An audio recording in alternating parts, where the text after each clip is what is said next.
여호수아 8장 30절에서 35절 말씀 교독합니다. 오늘 말씀은 여호수아와 이스라엘이 아이성 전투에서 승리한 후에 에발산과 그리심산 앞에서 여호와의 율법을 선포하고 있는 것을 내용으로 하고 있습니다. 아이성 싸움에서 승리한 다음에 급하잖아요. 계속 싸워야 되는데 일단 싸움을 멈추는 거예요. 싸우지 않고 딱 멈추고 에발산까지 갑니다. 그래서 에발산은 아이성에서 거리가 약 23km 북쪽으로 올라가야 돼요. 북쪽으로 올라가야 되는 길인데 일부러 전쟁은 하지 않고 멈추고 걸어서 23km 북쪽으로 올라가는 것입니다. 200마일이나 되는 사람들이 전부 다 올라가는 겁니다. 이곳에 제단을 쌓기 위하여 일부러 이동하여 올라간 것을 알 수 있습니다. 전쟁을 멈추고 일단 제단을 쌓자, 그런 마음으로 백성들을 데리고 올라가는 것입니다. 31절 말씀에 보면 에발산에 새로운 돌로 제단을 쌓았다. 다듬지 아니한 돌, 반듯반듯한 돌을 주어가지고 그곳에 제단을 쌓았습니다. 그리고 그 제단에서 번제와 화목제를 드렸습니다. 가나안에 들어와서 처음으로 제단을 쌓은 것입니다. 정복전쟁을 멈추고 제단부터 쌓고 있는 거죠. 제단을 쌓는다는 것은 하나님께 예배한다는 것입니다. 그래서 일단은 뭐가 더 중요하냐? 싸우는 것보다 더 중요한 게 예배 드리는 것이다. 그걸 우리에게 가르쳐주고 있습니다. 제단이 있다는 것은 이곳이 하나님께 예배하는 곳이라는 것을 선포하는 거예요. 가나안 땅의 남단 끝단에서 예배드리지 않고 중심부로 들어가서 예배를 드린 것은 이 땅 전체가 이제는 하나님을 예배하는 땅이 된다라고 선포하는 것입니다. 그래서 먼저 하나님께 제단을 쌓고 있는 것입니다. 그리고 전쟁 중에도 하나님께 예배하는 것을 우선으로 생각하는 것을 놓지 않고 있습니다. 두 번째로 그 돌에 율법을 기록하였다라고 했습니다. 32절과 33절입니다. 그 제단 돌에다가 모세가 기록한 율법을 기록하였습니다. 레위기에 나오는 율법을 다 기록을 한 건 아니고요. 우선 십계명부터 썼겠죠. 내용이 너무 많으니까. 십계명을 그 돌 위에다가 기록을 했을 것입니다.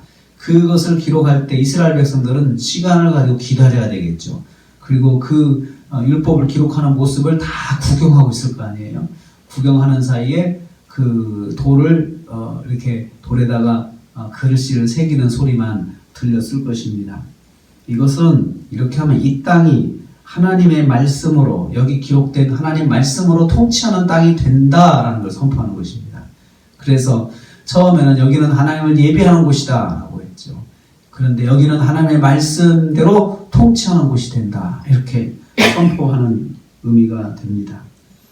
이러한 모습을 온 이스라엘 공동체가 한 사람도 빠지지 않고 언약궤 중심으로 반반씩 나누어 서서 지켜보고 있습니다. 절반은 그리심산에 서고 절반은 에발산에 섰습니다.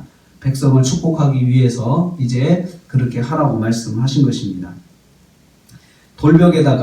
제단의 돌벽에다가 하나님의 말씀을 기록하면서 이 제단은 하나님의 말씀대로 예배하는 곳이다 라고 선포하고, 또 이 제단이 있는 이 땅은 하나님의 말씀이 선포되는 곳이고 하나님의 말씀대로 통치되는 곳이다 라고 선포하는 것이 되고요.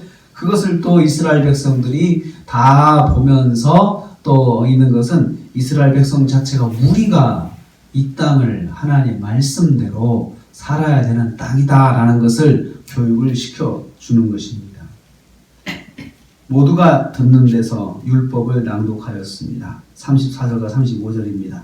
여호수아가 율법에 기록된 모든 것대로 축복과 저주하는 율법을, 모든 말씀을 낭독하였으니 라고 그렇게 말씀하고 있습니다.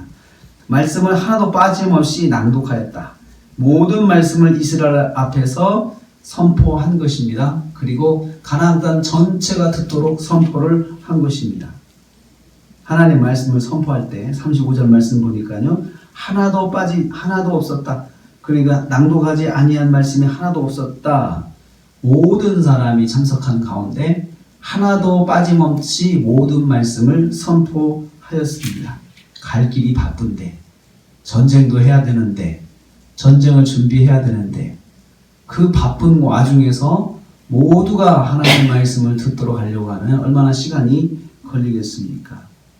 이 선포는 무슨 의미가 있을까요? 왜 하나님께서는 이 바쁜 전쟁의 와중에서 이렇게 제단을 쌓고 하나님의 말씀을 선포하라고 이스라엘 백성들을 이끌고 북쪽으로 23km나 되는 곳으로 올라가게 하셔서 반절은 에발산에 쓰고 반절은 거리심산에 서가지고 하나님 말씀을 듣고 그 말씀에 대해서 아멘 아멘 하고 화답하게 했을까요?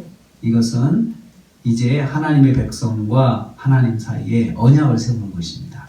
언약을 세우는 거죠. 우리는 이제 이 땅에서 이렇게 살겠습니다.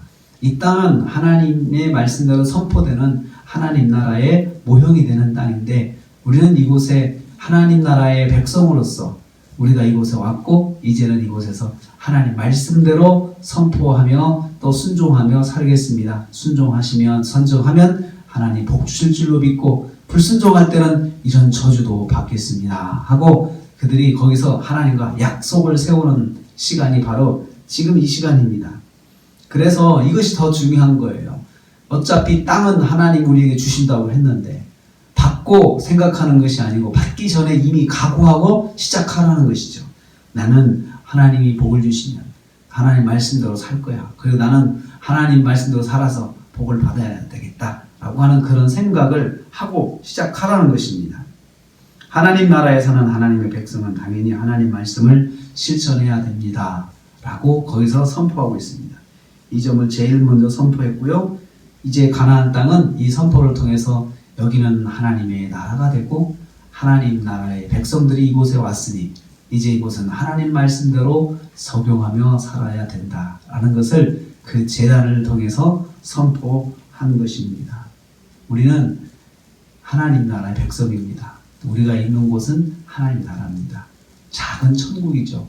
이곳에서 제일 먼저 해야 할 것은 하나님 말씀대로 사는 것입니다. 그래서 거기에 하나님 말씀 선포해야 되고 찬양을 선포해야 되고 그리고 선포한 우리가 하나님 말씀대로 살아야 복을 받습니다. 우리가 하늘을 또 삽니다. 저와 우리 권사님들 가는 곳은 하나님 나라입니다. 작은 하나님 나라입니다.